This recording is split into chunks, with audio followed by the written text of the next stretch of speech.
नमस्कार, मैं हूं मृत्युंजय कुमार झा। हॉलमार्किंग पर बवाल, कंज्यूमर के सवाल, आज का हमारा यही मेन मुद्दा है। हम आपको लगातार हॉलमार्किंग की पल पल की खबर दे रहे हैं कि हॉलमार्किंग को लेकर क्या ताजा अपडेट हो रहे हैं, क्या बैठकें हो रही हैं। और हमने आपको पिछली बैठक का ब्यौरा भी बताया था। आज फिर हॉलमार्किंग के मसले पर बैठक होगी और शनिवार को भी एक बैठक होगी। 15 जून की तारीख तय की गई है हॉलमार्किंग को लागू करने के लिए। हालांकि पहले 1 जून की तारीख तय की गई थी, इसे 15 दिन अभी बढ़ाया गया है। आज का हमारा मेन सवाल यह है कि हॉलमार्किंग अगर इंप्लीमेंट यहां पर होता है, हॉलमार्किंग अगर लागू होता है तो कंज्यूमर की सेहत पर क्या फर्क पड़ेगा। आज हमारा मेन फोकस कंज्यूमर के ऊपर रहेगा और आपके मन में जितने भी सवाल होंगे, जो दर्शक इस वक्त हमें देख रहे हैं, जो ज्वेलरी खरीदते हैं, गोल्ड खरीदते हैं, उनके मन में हॉलमार्किंग को लेकर जितने भी सवाल होंगे, उन तमाम सवालों के जवाब आज के इस शो में हम देने का प्रयास करेंगे। हमारे साथ मेहमानों का एक बड़ा पैनल है। हमारे साथ हैं नितिन खंडेलवाल, पूर्व चेयरमैन जीजीएफ के। हमारे साथ हर्षद अजमेरा हैं, पूर्व प्रेसिडेंट है हॉलमार्किंग एसोसिएशन ऑफ इंडिया के। वंदना भारती हैं एसएमसी ग्लोबल की, और सुनील कुमार कटके हैं एक्सिस सिक्योरिटीज के। आप सभी का बहुत बहुत स्वागत है।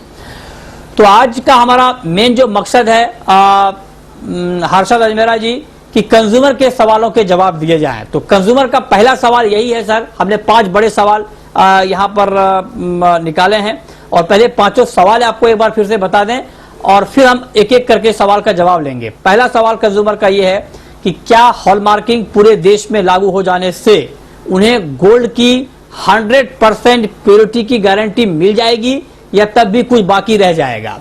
दूसरा महत्वपूर्ण सवाल यह है कि हॉलमार्किंग लागू होने के बाद क्या ज्वेलरी खरीदना महंगा हो जाएगा। तीसरा महत्वपूर्ण सवाल यह है कि हॉलमार्क वाले गोल्ड ज्वेलरी की पहचान कैसे होगी, कैसे कोई पहचानेगा कि जो ज्वेलरी वो खरीद रहा है वो हॉलमार्क है या नहीं है। और घर में जो ज्वेलरी पहले की पड़ी हुई है, पुराना सोना है, उसका क्या होगा अगर वो हॉलमार्क नहीं है तो। और क्या बिना हॉलमार्क वाले गोल्ड के बदले लोन मिल पाएगा क्या। ये 5 महत्वपूर्ण सवाल हैं, एक एक करके इन सवालों के जवाब हम जानेंगे।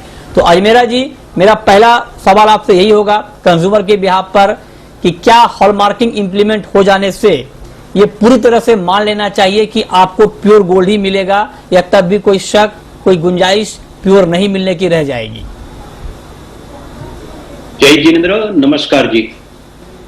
15 तारीख से हॉलमार्किंग कंपलसरी का इम्प्लीमेंटेशन हो जाने से पूरे देश भर में 138 करोड़ पब्लिक को जो ज्वेलरी खरीदेगा वो ज्वेलरी हॉलमार्क किया ही असली ज्वेलरी मिलेगी।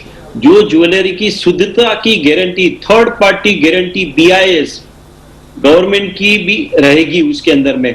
अच्छा, तो हम ये आशा करते हैं कि 15 तारीख के बाद से पूरे इंडिया में सबको शुद्ध सोना मिलना चालू हो जाएगा। अच्छा, तो आप ये उम्मीद कर रहे हैं कि 15 तारीख से पूरे देश में प्योर गोल्ड मिलना शुरू हो जाएगा। मैं फिर आपसे पूछ रहा हूं सर, क्योंकि ये बात आप बहुत बड़ी बात कह रहे हैं, बहुत बड़ा देश है और लगातार ये सवाल खड़े किए जा रहे हैं कि एक साथ पूरे देश में ये लागू नहीं हो सकता है। इसलिए मैं आपसे दोबारा एक बार इस पर सवाल पूछ रहा हूं। मैं मान लीजिए मैं दिल्ली मुंबई में नहीं रहता हूं, मैं बिहार के किसी सुदूर इलाके में रहता हूं, गांव में रहता हूं और अपने पास के ज्वेलर से मैं ज्वेलरी खरीदने जा रहा हूं, क्या तब भी मुझे हॉलमार्क ज्वेलरी मिल जाएगी अपने गांव के अगल बगल की ज्वेलरी दुकानों पर। जी, गवर्नमेंट का जो आदेश है उस हिसाब से बिना हॉलमार्क का ज्वेलरी बिक्री नहीं कर सकेंगे। वो हो सकता है स्टार्टिंग में 15 दिन, महीना दिन, 2 महीना थोड़ी तकलीफें आवे, लेकिन वो सब स्मूथली हो जाएगा और पूरे देश भर में ये हॉलमार्क की हुई ज्वेलरी मिलनी चालू हो जाएगी। अच्छा, ठीक है। तो मतलब आप कहें कि गवर्नमेंट का यही इंटेंशन है कि पूरे देश में लागू हो। हाँ, ये ठीक बात है कि शुरुआत में थोड़ी बहुत दिक्कत आ सकती है और थोड़ा और वक्त लग जाए, लेकिन कमोबेश मकसद यही है कि पूरे देश में हॉलमार्क ज्वेलरी ही बिके। अब नितिन खंडेलवाल जी, मैं इसी सवाल पर अभी हूं, पहले सवाल पे ही हूं, और आपसे मैं एक बात और पूछना चाहता हूं खंडेलवाल जी कि मान लीजिए अगर कोई ज्वेलर सुदूर इलाके में, जो बड़े ब्रांड के ज्वेलर हैं वो तो हॉलमार्क बेच रहे हैं, लेकिन जो छोटी जगहों में जहां पे हॉलमार्क ज्वेलरी नहीं बिकती है, अगर मान लीजिए इस आदेश के लागू होने के बाद भी अगर मैं खरीदने जाऊं और मुझे हॉलमार्क ज्वेलरी वहां पर नहीं मिलती है, तो कंज्यूमर के पास क्या राइट होगा? क्या मैं कहीं पर कंप्लेन कर सकता हूं कि मैं फलाना ज्वेलर के यहाँ गया और वो मुझे हॉलमार्क ज्वेलरी नहीं दे रहे हैं? देखिए, पहले तो मैं अजमेरा जी की बात से सहमत नहीं हूँ। इन्होंने कहा है कि हॉलमार्किंग कंपलसरी आने से शुद्ध सोना मिलने लग जाएगा। क्या पिछले 5,000 सालों से कस्टमर को शुद्ध सोना नहीं मिल रहा? अगर ये शुद्ध सोना नहीं मिलता तो 1000 टन हिंदुस्तान में इंपोर्ट क्यों होता और गवर्नमेंट को 28,000 करोड़ रुपए इंपोर्ट ड्यूटी क्यों मिलती और इतना 1.5 लाख लोग इसमें रजिस्टर क्यों होते? 5 से 6 जनरेशन 8 जनरेशन तक के ज्वेलरी दुकानें चल रही है। ग्राहकों को शुद्ध सोना मिल रहा है। ब्लैक शीट सब जगह होती है, जो थोड़ी बहुत होती है उसको सुधारने के लिए हॉलमार्किंग है। इसलिए इसके आने से सोना शुद्ध मिलेगा और इसके पहले नहीं मिलता था। इस बात से मैं बिल्कुल सहमत नहीं हूँ।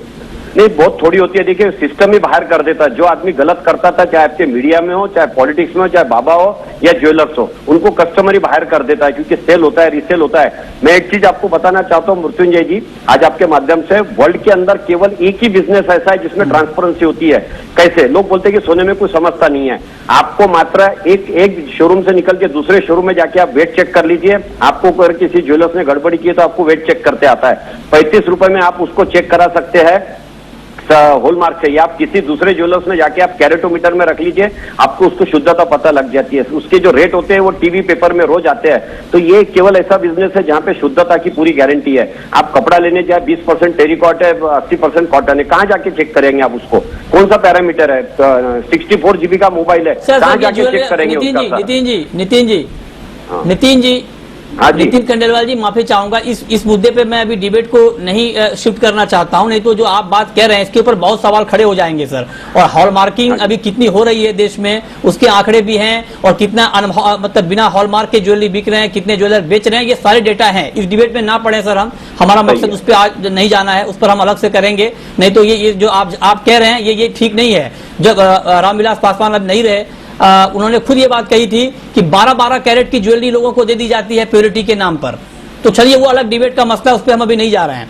अब मेरा मकसद ये है कि कंज्यूमर के पास क्या अधिकार होगा अगर मान लीजिए ज्वेलरी हॉलमार्क मैंडेटरी होने के बाद भी मैं किसी ज्वेलरी की दुकान पर जाता हूं और अगर मुझे हॉलमार्क ज्वेलरी नहीं मिलती है तो मैं क्या कर सकता हूं? आज इस पर जवाब दें सर। देखिए, इसी गुत्थी को सुलझाने के लिए हमारी लगातार बैठकें चल रही है और सरकार ने हमें कहा है कि सरकार पूरी मदद करेंगे और ऑफिसर चाहे जितने घंटे लगे, एक बार अगर बैठक में आपको 10 घंटे 12 घंटे रात में 2 भी बज जाए तो अधिकारी कोऑपरेट करेंगे और कर भी रहे। इसलिए इस गुत्थी को सुलझाए बगैर इस पर मैं कोई भी टिप्पणी नहीं करना चाहूंगा, क्योंकि इंफ्रास्ट्रक्चर का जो प्रॉब्लम है उसको कैसे सॉल्व करे, उसके बाद इसको मैंडेटरी करे, उस पर हमारी लगातार बैठकें चल रही है और आज भी बैठक है। चलिए ठीक है, चलिए अब मेरा दूसरा सवाल, पहले सवाल का जवाब तो मिल गया, जो अजमेरा जी ने कहा कि हर संभव ये कोशिश होगी कि जो है कस्टमर को हॉलमार्क ज्वेलरी दी जाए। नितिन जी कह रहे हैं कि इसमें अभी कुछ दिक्कतें हैं, बैठकों में सुलझेगा, ठीक है। अब दूसरा मेरा सवाल अजमेरा जी आपसे ये होगा कंज्यूमर के लिए कि क्या हॉलमार्क मैंडेटरी होने के बाद, हॉलमार्क जरूरी होने के बाद ज्वेलरी खरीदना कुछ महंगा होगा? हॉलमार्किंग का कॉस्ट ऐड होगा? कितना कॉस्ट ऐड होगा? ये जरा डिटेल में आप बताएं सर। हॉलमार्किंग का कॉस्ट आज की तारीख में 35 रुपया पर पीस है, चाहे वो पीस 2 ग्राम का हो चाहे 100 ग्राम का हो। अच्छा। चाहे वो 10,000 की ज्वेलरी हो चाहे वो 3 लाख की ज्वेलरी हो, और हो सकता है कंपलसरी के। अच्छा, 35 रुपया फिक्स कॉस्ट है? हाँ, 35 रुपया फिक्स कॉस्ट है पर पीस का, चाहे कितना भी वजन हो, और वो बिल के ऊपर में ज्वेलर्स को लिख के देना पड़ता है 35 रुपया। लेकिन डिजिटलाइजेशन जो HUID सिस्टम आने जा रही है, वो होने के बाद में हो सकता है ज्वेलरी की कॉस्ट में 100 रुपया पर पीस का हो सके। ये अभी डिबेट का विषय है, अभी वो फाइनल हुआ नहीं है। अप्रोक्सीमेटली बता रहा हूं, क्योंकि उसमें बहुत सारी टाइम उसमें हॉलमार्किंग सेंटर में लगने वाला है। जो सिस्टम आने जा रहा है उसके अंदर में हो सकता है 35 से 100 रुपया के बीच में पर पीस, चाहे वो लाख रुपया का हो, चाहे 3 लाख रुपया का हो, चाहे 10,000 का हो। तो ये नॉमिनल कॉस्ट है, और कस्टमर को जो गारंटी मिलने वाली है उसके सामने में ये कॉस्ट बहुत ही नॉमिनल कॉस्ट में गिना जाएगा। ठीक बात है, ठीक है। मतलब ये बात क्लियर हो गई कि अधिक से अधिक हॉलमार्किंग लागू होने के बाद, ये आपके लिए समझना बहुत जरूरी है अगर कोई कंफ्यूजन आपके मन में है तो। अजमेरा जी ने कहा कि एक पीस ज्वेलरी की हॉलमार्किंग के लिए 35 रुपए खर्च आते हैं, और उसका वैल्यू जो भी हो, चाहे 2000 हो, चाहे 10,000 हो, चाहे 20,000 हो, अधिक से अधिक वो कह रहे हैं कि इसके ऊपर बातचीत चल रही है कि मैक्सिमम आपको एक पीस ज्वेलरी खरीदने पर, चाहे आप रिंग खरीदें, चाहे आप और कुछ ज्वेलरी खरीदें, तो आपको 100 रुपए अधिक से अधिक ज्यादा देना पड़ सकता है। ये बात भी क्लियर हो गई। तीसरा सवाल यह है कि हॉलमार्क वाली गोल्ड ज्वेलरी की पहचान कैसे की जाएगी? कैसे आप पहचान पाएंगे आसानी से कि जो आप ज्वेलरी खरीद रहे हैं वो हॉलमार्क है या नहीं? इसका जवाब नितिन जी आप दें सर, हॉलमार्क की पहचान कैसे होगी? जैसा सरकार ने निर्देशित किया है, हर ज्वेलर्स को जिनके पास हॉलमार्क का लाइसेंस है उनको अपने शोरूम में एक आई ग्लास रखना होता है, और ये बहुत छोटे अक्षर होते हैं जिसमें 4 इसके अलग अलग फिगर होते हैं, जिसके ऊपर हॉलमार्किंग सेंटर, प्योरिटी सब लिखी होती है, और वो ज्वेलर्स की ड्यूटी है कि उन्होंने आई ग्लास अवेलेबल करना चाहिए जिससे कस्टमर उसको पढ़ सके। अच्छा, मतलब वहां पे वो बता देंगे कि आप कैसे पहचान सकते हैं। 4 मार्क होते हैं, आप ये कह रहे हैं कि ज्वेलरी पे 4 मार्क होते हैं पहचानने के। हर एक जगह पे उसका जो जहाँ पे प्रोमिनेंट जगह है वहाँ पे लिखा होता है कि आपको क्या क्या देखना है और इसको समझना है। ये हॉलमार्किंग की तरफ से, डिपार्टमेंट की तरफ से, बीआईएस की तरफ से आता है, उसको अपने शोरूम में डिस्प्ले करना होता है, तो हर एक जना उसको डिस्प्ले भी करता है कि आपको इसकी पहचान कैसे की जा सकती है करके, उसका गाइडलाइन भी अवेलेबल है। तो मतलब पहचानने में कोई दिक्कत नहीं होगी? पहचानने में कोई दिक्कत नहीं होती है। अच्छा, एक छोटा सवाल नितिन जी मेरा इसी से जुड़ा हुआ ये है कि एक बार मान लीजिए हॉलमार्किंग की गारंटी मिल जाए अगर ज्वेलर की तरफ से कि हाँ आप जो ज्वेलरी ले रहे हैं आपको हॉलमार्क ज्वेलरी दी गई है, तो उसकी गारंटी हमेशा के लिए रहती है या उसका कुछ टाइम फ्रेम भी है कि आपने बहुत यूज किया, उसका कैरेट कुछ कम हो गया 10 साल 20 साल बाद, उसके लिए कुछ है क्या प्रावधान? इस पे भी डिबेट चल रहा है, क्योंकि इतने सालों में क्या होता है कि कभी ज्वेलरी रिपेयर होती है, छोटी बड़ी होती है, साइज बड़ी छोटी होती है, आदमी की मैरिज के समय का उसकी पर्सनैलिटी और उसके बाद में जो चेंजेस आते हैं, फैशन बदलती है, तो थोड़ा बहुत कस्टमर उसको चेंज करता है, तो वो चेंज के लिए क्या किया जाए वो भी एक डिबेट का सब्जेक्ट है हमारा आज। अच्छा, ओके, तो आप कह रहे हैं कि इसके ऊपर अभी बातचीत चल रही है। चौथा सवाल ये है अजमेरा जी कि घर में पड़े पुरानी ज्वेलरी पर क्या इंपैक्ट होगा इसका हॉलमार्क लागू होने के बाद? मैं इसका आगे वाला सवाल का भी थोड़ा उसमें जोड़ना चाहूंगा। अभी हम लोग को बीआईएस के द्वारा एक डेमो दिया गया है, जो नया सॉफ्टवेयर आने जा रहा है, उसके अंदर में HUID का सिस्टम बताया गया था कि HUID जब सिस्टम चालू हो जाएगी तब ज्वेलरी के ऊपर में 3 स्टाम्प आएंगे, एक प्योरिटी का स्टाम्प, एक बीआईएस का स्टाम्प और एक अल्फा न्यूमेरिकल लोगो आएगा, अल्फा न्यूमेरिकल स्टाम्प आएगा जिसको बोला जाएगा HUID। वो स्टाम्प कोई भी कस्टमर अपना मोबाइल में बीआईएस का एप्स में डाल देंगे तो उसकी पूरी डिटेल उसको एप्स में दिखाई देगी कि ज्वेलरी का कितना वजन है, उसका फोटोग्राफ, उसकी प्योरिटी क्या है, ठीक है, ओके, हॉलमार्किंग फिल्टर में चेकिंग किया है, ज्वेलर्स का नाम, सब कुछ उसमें दिखाई देगा। और दूसरा सवाल, घर में पड़ी ज्वेलरी के ऊपर में कंपल्सरी से कोई इफेक्ट नहीं होने वाला है। जो ज्वेलरी जिसके पास पड़ी है उसको एज इट इज रख सकते हैं। जब वो बिक्री कोई करने वाला है, पुरानी ज्वेलरी बिक्री करेगा तो कुछ नहीं है, उसका ऊपर नहीं है। खाली ज्वेलर्स जब नई ज्वेलरी बिक्री करेगा तो हॉलमार्क की होनी चाहिए, हॉलमार्क देना पड़ेगा। ठीक है, तो मतलब आपके पास अगर घर में ज्वेलरी है तो उस पर कोई असर नहीं पड़ेगा। आखिरी सवाल नितिन जी मेरा आपसे ये होगा कि अगर मान लीजिए किसी के पास पुश्तैनी गोल्ड है, बहुत पुराना गोल्ड, और वो हॉलमार्क नहीं है, तो क्या इस नियम के लागू होने के बाद उस गोल्ड के बदले लोन मिलेगा क्या? हाँ, लोन का इसका कोई लेना देना नहीं है, क्योंकि जो लोन देने वाली कंपनी है वो अपने कैरेटोमीटर से, अपने तरीके से, एक्सपर्ट से उसको चेक करती है, उसके शुद्धता के हिसाब से जो उनके तय प्रमाण पत्र है कि कितनी उसके सामने फाइनेंस करना है तो देते, उसका हॉलमार्किंग से कोई लेना देना नहीं है। ठीक है, बहुत शुक्रिया नितिन जी आपका, अजमेरा जी आपका, इन 5 महत्वपूर्ण सवालों के जवाब देने के लिए बहुत शुक्रिया आप लोगों का। छोटा सा ब्रेक, तुरंत लौटते हैं।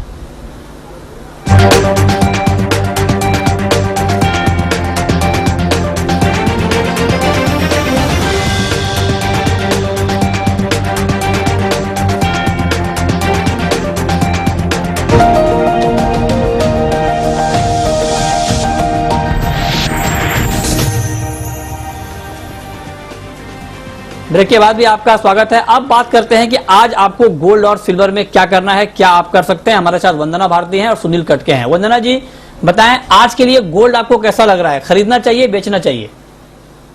मृत्युंजय जी, मुझे लग रहा है कि यहाँ पे रिकवरी थोड़ी और यहाँ पे कंटिन्यू हो सकती है। गोल्ड में 48,825 के लेवल पे एक बार बाइंग की सलाह दूंगी, निचले स्तर से खरीदारी आ सकती है। जो टारगेट रहेगा वो अभी 49,100 का रहेगा। यहाँ पे जो स्टॉप लॉस लगाना होगा वो 48,725 रुपए का।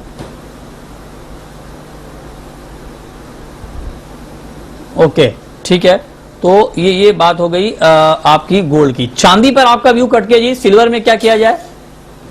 मृत्युंजय जी, मुझे लगता है चांदी में भी थोड़ी तेजी बरकरार रह सकती है। कल के करेक्शन के बाद आज थोड़ा रिकवरी गोल्ड के प्राइसेस में और सिल्वर के प्राइसेस में देखने को मिल सकता है। तो मेरा अनुमान यही है कि 71,200 से लेके 71,400 के रेंज में एक बाई बनता है।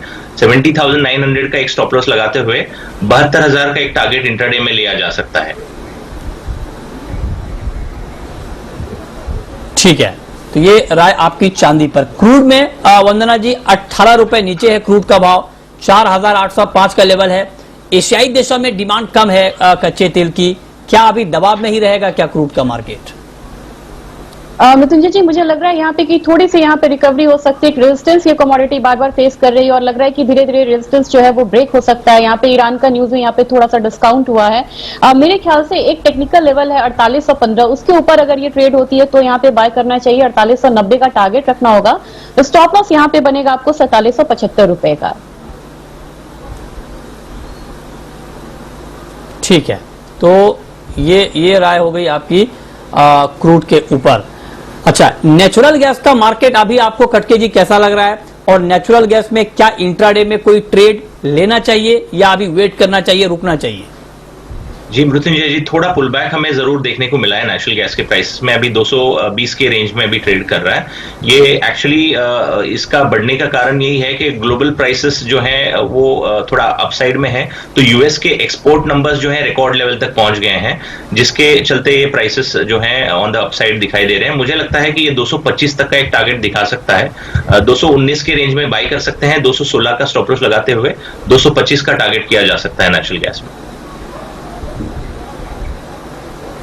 ठीक है, बेस मेटल का मार्केट आपको कैसा लग रहा है वंदना जी? और आज के लिए आपकी टॉपिक मेटल में क्या होगी? कहां पर आपको लगता है कि ट्रेड लेना इंट्राडे में बेहतर होगा? जी मृत्युंजय जी, चाइना ने कहा कि अनरीजनेबल प्राइसेस हैं और वहां से हम लोगों ने लगातार करेक्शन आते हुए भी यहाँ पे देखा था। लेकिन इतने करेक्शन के बाद मार्केट अब बेस मेटल की संभल रही है और डेटाज वगैरह यूरोपियन यूनियन और यूएस से अच्छे हैं। मुझे लग रहा है कि क्रूड के साथ एक और कमोडिटी है जो ऊपर की तरफ यहाँ पे स्टेबल हो रही है। बहुत ज्यादा फर्क नहीं पड़ा था लेटेस्ट करेक्शन का। एल्यूमिनियम मुझे लग रहा है कि एक अच्छी कमोडिटी यहाँ साबित हो सकती है। 191 के लेवल पे यहाँ पे बाई करना चाहिए। 193-94 का यहाँ पे टारगेट रख के चल सकते हैं। स्टॉप लॉस यहाँ पे 190 रुपए का लगाना होगा। ठीक है, आपकी टॉपिक कटके जी बेस मेटल में। जी, मुझे लगता है जो प्राइसेस कंसोलिडेट हुए हैं चाइना के स्टांस से प्राइसेस क्रैक डाउन करने के, तो वो संभल गया है जैसे वंदना जी ने बताया। मुझे लगता है 750 का अभी का जो रेट है ये एक ठीक ठाक एंट्री लेवल है, क्योंकि ऑन द हायर साइड हमने तकरीबन 830 रुपए का भी भाव देखा है। तो वहां से अगर हम देखते हैं तो तकरीबन 80 रुपया नीचे कॉपर का भाव दिख रहा है अभी ट्रेड होते हुए। तो 750 में बाई करके 746 का एक स्टॉप लॉस लगाते हुए 752 का रेजिस्टेंस ब्रेक करता है तो 758 760 तक भी प्राइसेस देखने को मिल सकते हैं कॉपर। ओके, अब हम बात करते हैं एग्री मार्केट की। चने के दाम काफी गिर गए हैं सरकार की सख्ती के बाद। तो क्या वंदना जी आपको लगता है कि मार्केट में जितनी गिरावट आनी थी अब आ चुकी है और अब यहां से फ्रेश बाइंग, नई खरीद शुरू करनी चाहिए चने में? जी मृत्युंजय जी, सरकार की नजर इन्फ्लेशन पे थी और देखे तो मोरोवर ऑयल सीड्स और जो पल्सेस था यहाँ पे हम लोगों ने मेजर फॉल आते हुए देखा। अब मुझे लग रहा है कि मार्केट थोड़ा यहाँ से संभल सकती है और बहुत ज्यादा अपसाइड नहीं है। एक मॉडरेट टारगेट के लिए यहाँ पे बाइंग सजेस्ट करूंगी। 5150 के लेवल पे एक बार बाई करना चाहिए। 5250 का टारगेट रखना होगा। 5100 का स्टॉप लॉस लगा के चने में चलना होगा।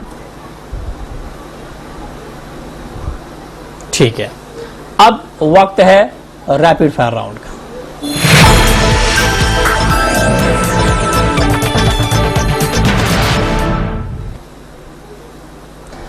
वंदना जी, आपकी पहली रैपिड फायर कॉल। गोल्ड में ही हमें बाय सजेस्ट करना चाहूंगी। 48,825 के लेवल पे बाय करना है। 49,100 का टारगेट रखना है। स्टॉप लॉस यहाँ पे लगाना होगा 48,725 रुपए का।